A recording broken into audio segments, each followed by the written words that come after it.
Hello everybody, I hope you're having a wonderful day, and today I would like to share with you guys my final thoughts and kind of an overview video on the Devo Knives Tallboy. Now, I'm actually recording this in the late afternoon on the day that the 1.5 variation of this is coming out. They're essentially all sold out already. I think maybe White Mountain Knives might still have some, I'll check later, but for the price that these things are coming at, and I think the original ones were a little bit cheaper. Correct me if I'm wrong, but this, again, this is an older version. This is not my knife, and that's why this is more of an overview. I have not had time to own this and carry it, so my opinions of it are going to be a little bit different. I'm going to do my best to kind of talk about this thing as if I spent my hard-earned money on it and if it's worth it or not. And the video doesn't need to be any longer than this. Realistically, yes, this is worth every damn freaking penny. This is a sweet freaking knife, and if you got one of them, congrats. I mean, you're gonna be pretty happy with this thing. Now, the basically the same version of this knife, but the 1.5 version is $219, $219. Yeah, that's a pretty sweet freaking deal right there. And they also offer different kits too. I think they had like Timascus kits as well. It was studs, collars, and pocket clip. And that's something that I would have definitely wanted to hop on. Not exactly in a position right now to be buying knives. I'm actually going to be selling off a large portion of my collection here soon, if you guys have seen it already or not. But a lot of stuff in my collection is going away, and that also means that some the current lineup of size comparison knives has changed a little bit, but I replaced them with things that are very comparable, so you'll see in just a sec. This is called the Tallboy again, and well, my experience, a Tallboy is a large party can for sure. I mean, for the kids, I suppose an Arnold Palmer or Arizona drink, something of the sorts. But yeah, I call them tall party boys basically. But this isn't actually a large knife. I wouldn't consider this to be an XL size knife. This is, sure, it's full size, but it's not like large. I will say that I think that this design could absolutely be adapted to something a little bit more shrunken down. But when I think about that, I'm like, dude, this thing looks just like the freaking Buzz. And I had a Buzz for a while, and it was really awesome. The Devo Buzz, of course. I don't know. I'm not actually drinking right now, not this time. But yeah, so this essentially looks like the Devo Buzz, minus the the Mohawk front flipper. That was freaking sick execution of that. I love that thing. They sold it off forever ago, unfortunately. Huge mistake. But you have basically 3 1/4 inches of cutting length. Let me see again if I'm reading that right. Okay, yeah, sure. 3 1/8 of available cutting edge. So that's plenty. A lot of people would say that's not enough. You want 3.5 or 3.7. That's a lot of usable blade length, but this is something that absolutely finds its place comfortably in an urban environment as a full-size knife. So if you kind of have large hands, I mean, I have large to extra large size hands but slim fingers. I mean, this thing is just, it's a stick of butter. It's freaking awesome. And one of my favorite things about this, thankfully they kept on the 1.5 variation, is they've kept the jimping and the Vox style jimping up here about 1 inch away from the tip. I love that. It's a little thing that only an actual knife crackhead would implement on a knife, because little things like that matter. And I don't understand why there are so many other companies like that produce stuff and they want it to be a hit and it ends up flopping because they kind of just make something that's the overall silhouette, it's nice, it's cool. I mean, this has been done plenty of times before, but once you start looking at the little details, it absolutely transforms the experience to a genuine user and enthusiast. Companies are scared of doing jimping, and unless it's requested specifically by the outside designer and it's an OEM project like this, most companies just don't care to do jimping, but I love jimping. Let me know down in the comments if you enjoy this style of jimping. If you don't care for it, but I think it's freaking awesome. If this was my knife, would I be using that often? No, I'm probably not, but I'd like it to be there. That's really nice for sure. Let's start with some size comparisons. We'll start as in freaking 5.5 minutes into it. Let's do some large ones. We're gonna go kind of backwards here. So here is my Sencut Knives Glide Strike. Now I consider the Glide Strike to be a large knife, definitely. I mean, just take a look at it. It is massive in comparison. Next, we're going to do the Sebenza 31, a large one, of course. Yeah, it's got a little bit of length on it, not a whole lot. Maybe, yeah, it's not that much over. Let's do some other kind of medium size carry. Here is a CMB Main Knives Predator, definitely a favorite of mine. It is damn near the same from tip to tail, which is cool because that's an awesome knife. Here is the lovely Spyderco Manix 2 Lightweight, and it is about the same length of tip to tail. So if you like the length of the Manix 2, you're gonna like this. It's gonna be a lot slimmer in hand for sure. And that is, yeah, I think that's about it. I mean, I can bring out some small ones, like little ones, just to share, like, to imagine if this was brought in like a mini, like a budget mini tall boy. That sounds really, really stupid now that I say it out loud. A mini tall boy. That doesn't make much sense, but it's fine. So here we have, up here is a Pyrite Light, of course, and then the wonderful Spyderco Native 5. I was gonna say Manix again, but no, it's the Native 5. Yeah, similar blade shape. This hollow, that's flat. I mean, this is gonna cut around, circles around that thing. So that is about it for size comparison. Oh, you know what? No. Let's do one more. The Civivi Elementum? No, I haven't had an Elementum in forever. This is the Vision FG. I don't know why that came to mind, the Elementum. But when you look at the available cutting edge, it is damn near the same amount of cutting edge. The tall boy just has a little bit more. Not gonna notice it, honestly. But pretty close, pretty freaking close.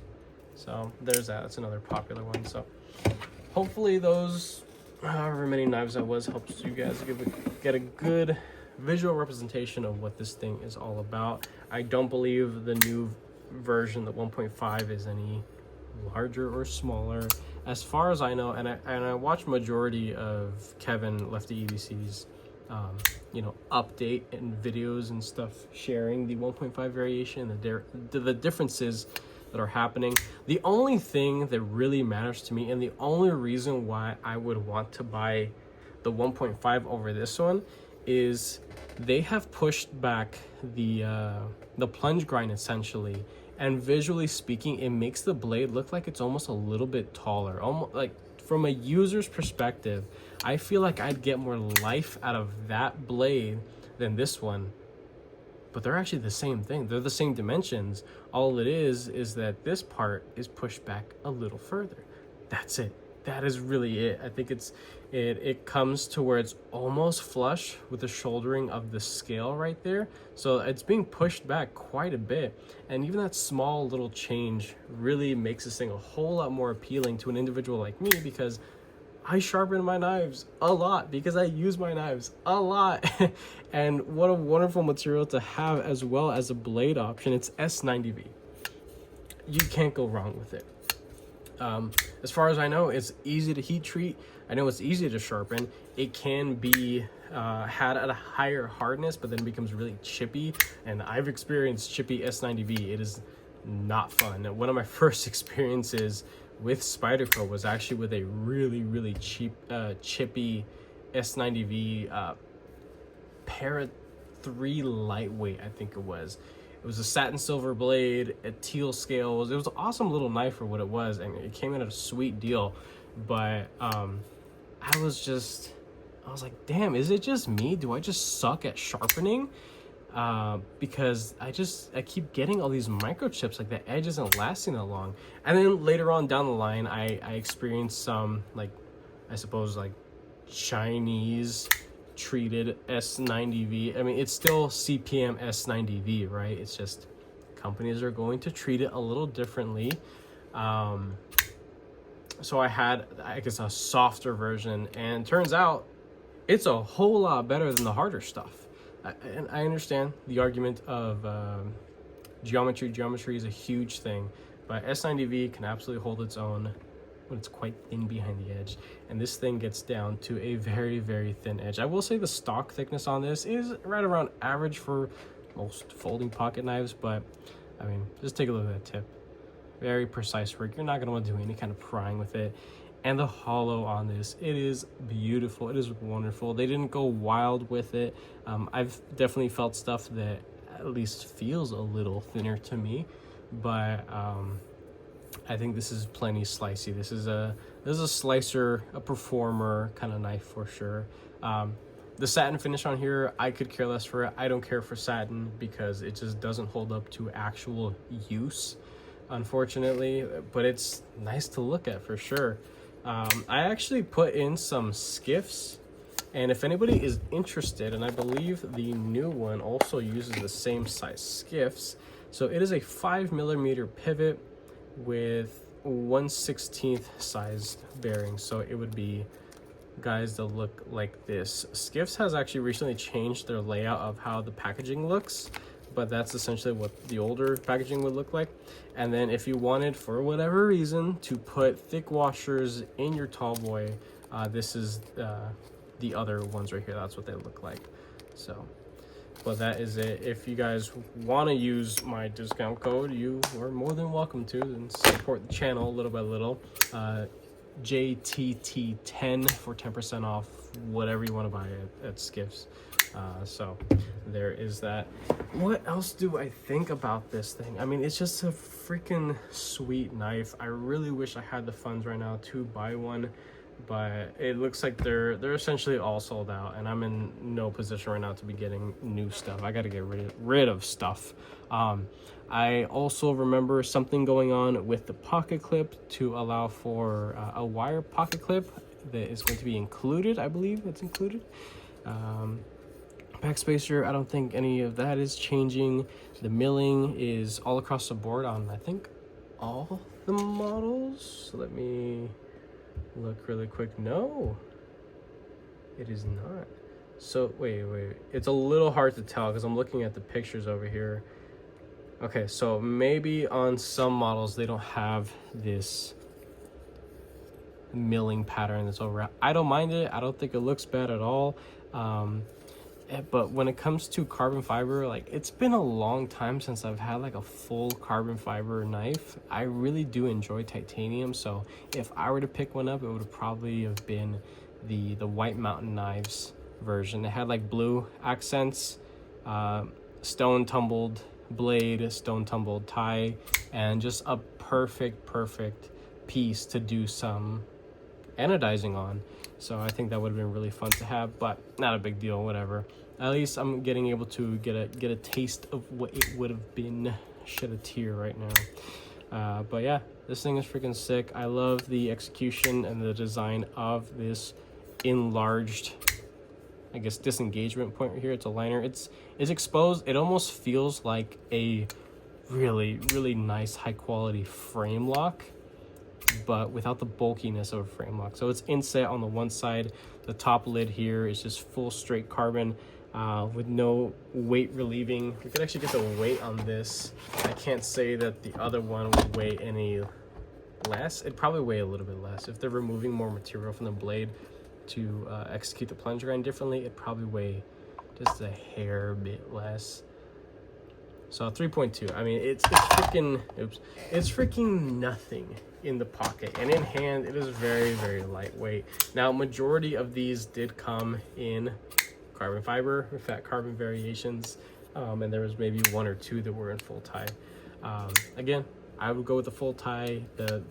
just the straight carbon fiber is such an odd feeling to me. I just I don't know, like I like it and I know that it has value and there's work that goes into it and it's substantially strong for what it is, and but I don't know, I'm still on the kick with like a metal body. I really do love titanium, definitely, for sure. I would have splurged a little bit more. I think the titaniums cost a little bit more, but yeah, there's not much I have to say about this thing. I mean, the pocket clip, it's nice and retentive in the pocket. Is retentive even a word? I don't know, but it is now. The having these studs, it's just so freaking snappy. And for how it feels, it doesn't feel small in hand, but because it's so lightweight, I just don't expect it to make the sound it makes. It's a good solid thwack. It sounds freaking sick. And then for the reverse flick, the reverse flick is a little bit on the lighter side. That's just my opinion. I think the reverse flick on this particular unit is a little bit light. But with a stud, once you hit that stud, it's the same level of thwack, and it's just all that authority. It just sounds great. Zero play, up and down, side to side is beautiful. Any movement in the pivot, if I tug at it, I feel a little something there, but I'm just looking for stuff to pick it at this point. All the hardware on here is T8, and I mean, that just earns it a gold star. I love T8 because, hey, I mean, first world problems right there. You're getting a knife that has substantially better ease of disassembly and maintenance and stuff like that. Just one little T8 screw, and it's a quality of life improvement, absolutely. So I do definitely enjoy this thing, and would have definitely enjoyed having one to add to my own collection. But that is it pretty much. So if you enjoyed this video, go ahead and leave a like down below. If you are subscribed already, thank you so much. I appreciate all your support and your patience, of course. If you are not subscribed, please consider subscribing, because I play more videos and content coming your guys this way. With that being said, I hope you have a wonderful rest of your day.